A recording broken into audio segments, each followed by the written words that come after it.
Welcome, dear friends, to another edition of the Brattlecast. It's all about books, new, old, used, out of print, books that are valuable, books that have meaning to you and your family, books that our good friend Ken Gloss and his team oversee at the beautiful Brattle bookshop in Boston. Now, we, in our most recent episode, had a fun, we'll call it a game, if you will, a fun game that we began to play based on pages and pages of one-liners that remind you of stories that you're going to tell orally. So you gave me another page. It's my job to pick out a name or a topic or something. So my eyes go immediately to a Hollywood figure, not Jimmy Cagney, but Johnny Depp. Johnny Depp. I want to hear a Johnny Depp story. Well, it's interesting. Like I say, one of the reasons I'm doing this is I have all these stories. I can tell the stories well.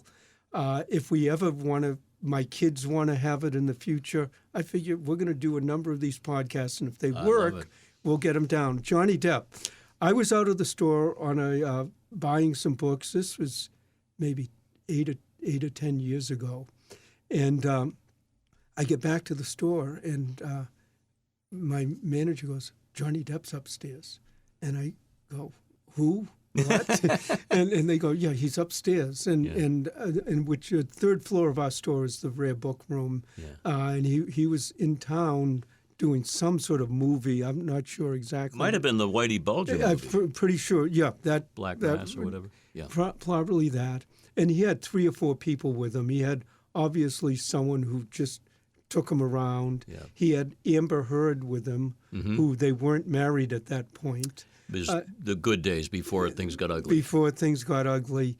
And I went up and, yep, there's Johnny Depp. And, you know, he had been looking at some books. He'd been walking around our third floor saying that he enjoyed it. I don't know that he found a few things, but nothing great.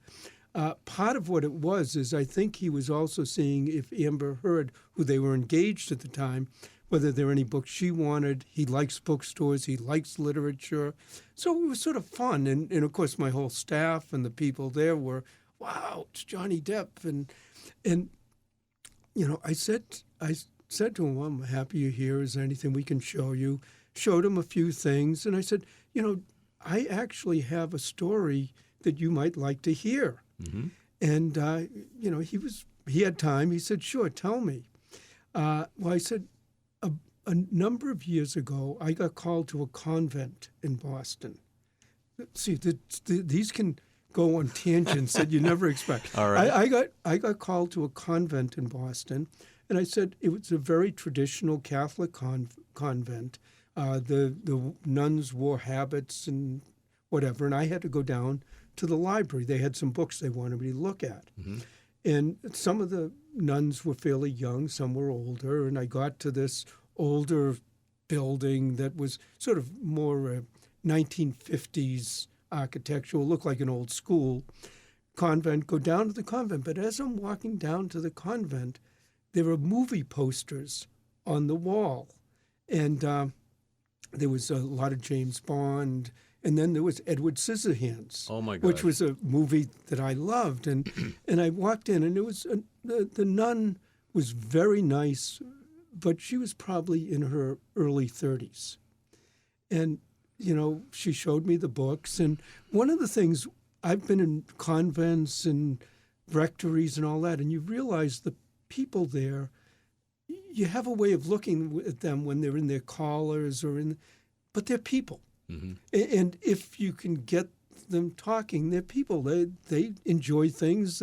Maybe their life is different than yours, but they're people. And I go, after a while, I said to the nun, you know, I was sort of surprised to see the poster. She goes, we love Johnny Depp.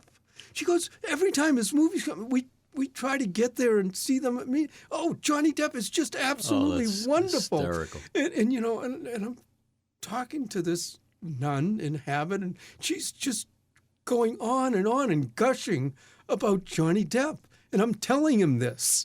And he goes, wow. And his assistant, he says, come over here, listen to this story.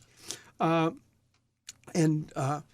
other thing the nun told me is we go to James Bond movies. Yeah, you too. mentioned the James Bond posters. I love that. She says, we go to James Bond movies too. And we just can't wait till he goes, Bond, James Bond. So in any case, I'm telling Johnny Depp this. Yeah. He's picked out a few books and things. We coming down from our third floor to the first floor. He paid for a few things, and my staff is there. And I said, would you mind? I wasn't in, but a few of them would, if you would take a picture with them. And he said, oh, sure, no problem at all. And me and one of the other staff members were watching and took some pictures. He was very gracious about it. They were really happy.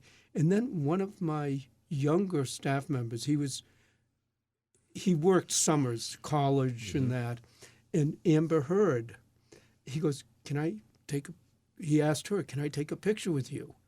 And she said, sure, we'd be happy to. And Johnny Depp comes over. He goes, I don't want you in the picture. Oh, foreboding, wasn't it? Well, he goes, I don't want you. In other words, he had seen her on movies and so on. He wanted a picture of him and Amber Heard. But to actually say to Johnny Depp, I don't want you in the picture. That's funny. No, they both smiled at the time. It was funny. And one of his friends posted the picture on one of the online things with the figure, with the caption, he didn't want Johnny Depp in the picture. It went viral.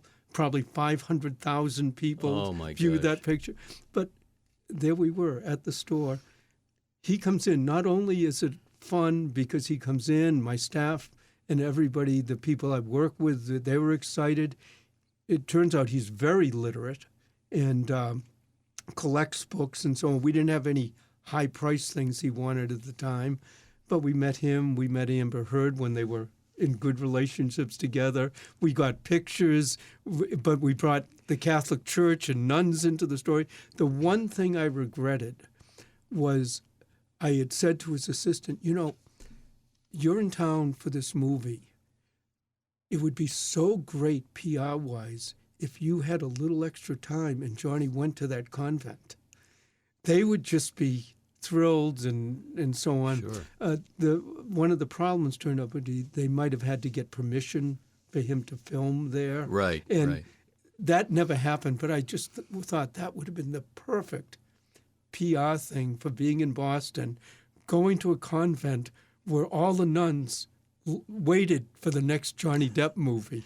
What's interesting about this whole story, just one of gazillions of stories, is the fact that Johnny Depp is one of several people from entertainment, from the world of Hollywood, who have been to the store, enjoyed the experience. And I know we'll talk further about many of them as we go along. But what a great opportunity. Well, some of them, absolutely, some of them come in because they're doing plays in Boston, and then they have the day. Some of them, they're doing a movie. Some of them just randomly walk in. And it's pretty hard to ignore on West Street, the Brattle Bookshop, because you've got the outdoor display, which is amazing, recently featured in a film called The Holdovers, which we talked about and we loved. But it's a destination spot for tourists, so why wouldn't it be a destination spot for Well, it turns out it Hollywood is. And, types? of course, one of the tricks partly is the woman who's the manager of the store is a lot better at recognizing people than I am. And a lot of these movie stars, when they're up on the big screen or they're on TV, you know who they are. But if they just randomly walk by out of place, you don't always know. Wait a minute, that's X. Absolutely, and I don't blame you if for missing somebody. I'm the same way because they're in their civvies, as we say. They're not in makeup, and exactly they look different. Well, and for me, part of the fun part is every time one comes in, I add to the last page of this. There's another story. Absolutely. Well, that name just stuck out at me because it was Johnny Depp as opposed to Mo Berg, who I know has a connection. But we'll do this some more if you're up for it. Well, actually, not only am I up for it, but I thought if it's going well and they make good podcasts, I'm going to do more of them because that also, if anyone in the future or my grandchildren were to say, well, what are all these stories or what is this? this is a way of recording them, and I can say, well, listen, that's what they are. It just goes on and on and on. I can't wait to explore some of these and share your stories with the world. Thank you so much, Ken, as always. Well, thank you. It was fun.